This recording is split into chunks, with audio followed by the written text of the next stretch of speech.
Aladdin Story Part 2. Aladdin showed the African magician the house and carried the 2 pieces of gold to his mother, who went out and bought provisions, and considering she wanted various utensils, borrowed them for her neighbors. She spent the whole day in preparing the supper, and at night, when it was ready, said to her son, "Perhaps the stranger knows not how to find our house. Go and bring him, if you meet with him."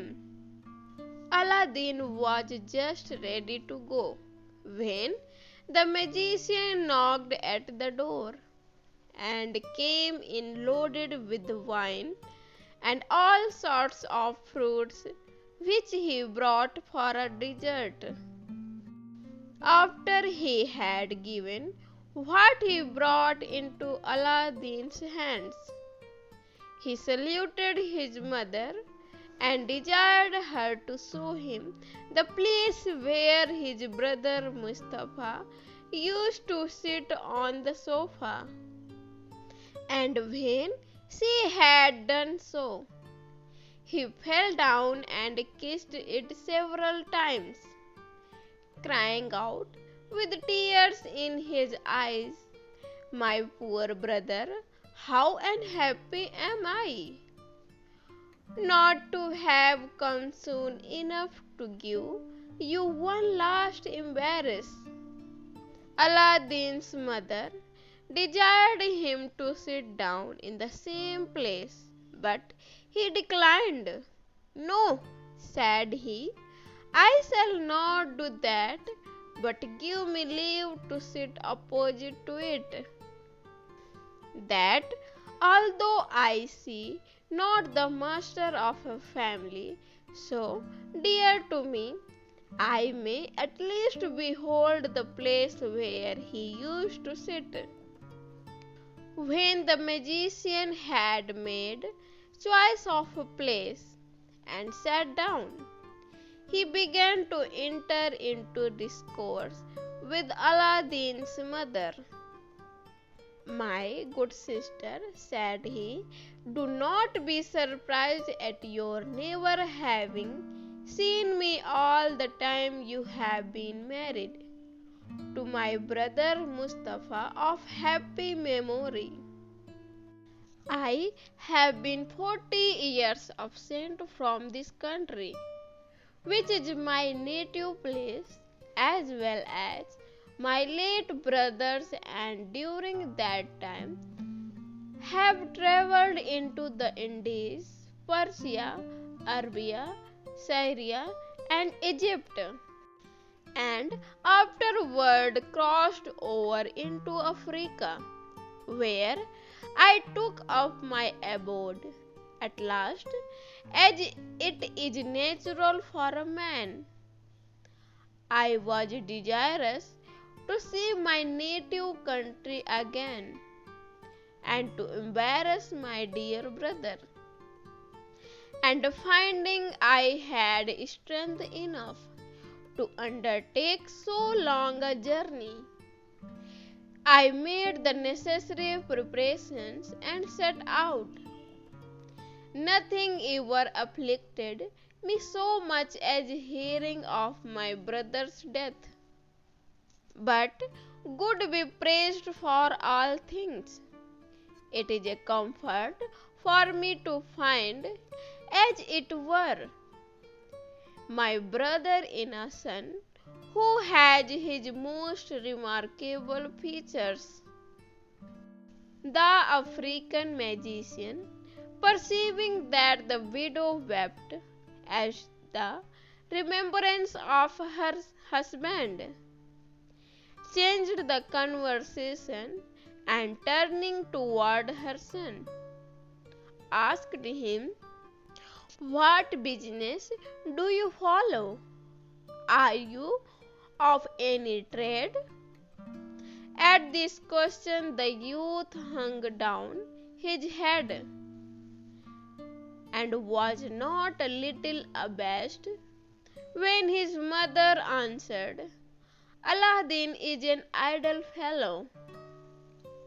His father, when alive, strove all he could teach him his trade, but could not succeed, and since his death, notwithstanding all I can say to him, he does nothing but idle away his time in the streets.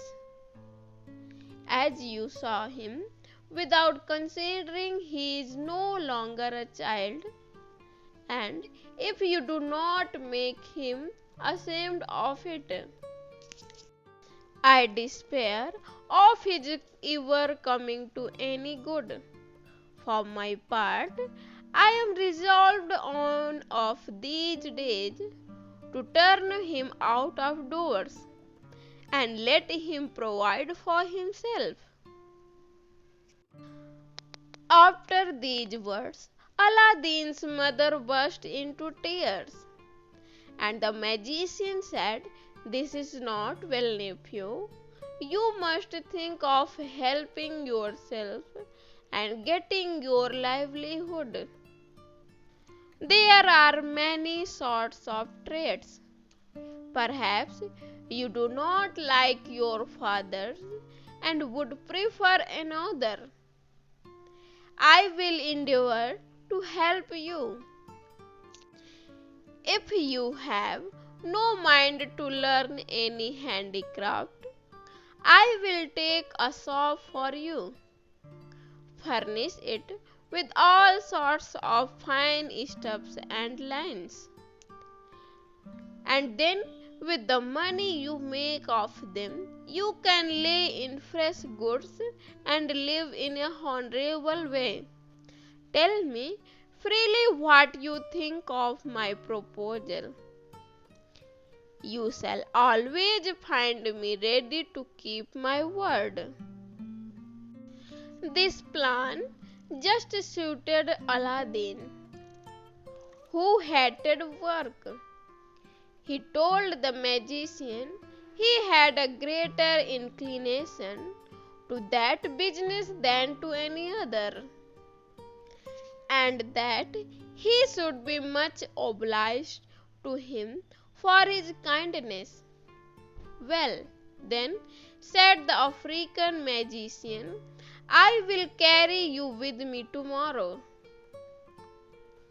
clothe you as handsomely as the best merchants in the city, and afterward we will open a shop as I mentioned. The widow, after his promise of kindness to her son, no longer doubted that the magician was her husband's brother.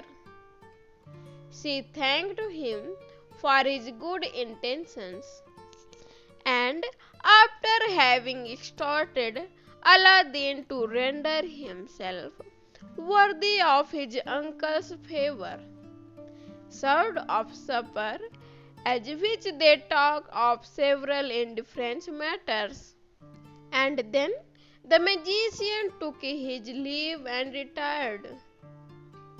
He came again the next day, as he had promised, and took Aladdin with him to a merchant, who sold all sorts of cloths for different ages and ranks ready-made, and a variety of fine stuffs, and bade Aladdin choose those he preferred, which he paid for. Thank you for watching my video. Please subscribe my YouTube channel. If you like my video, so please comment nice video. Thank you.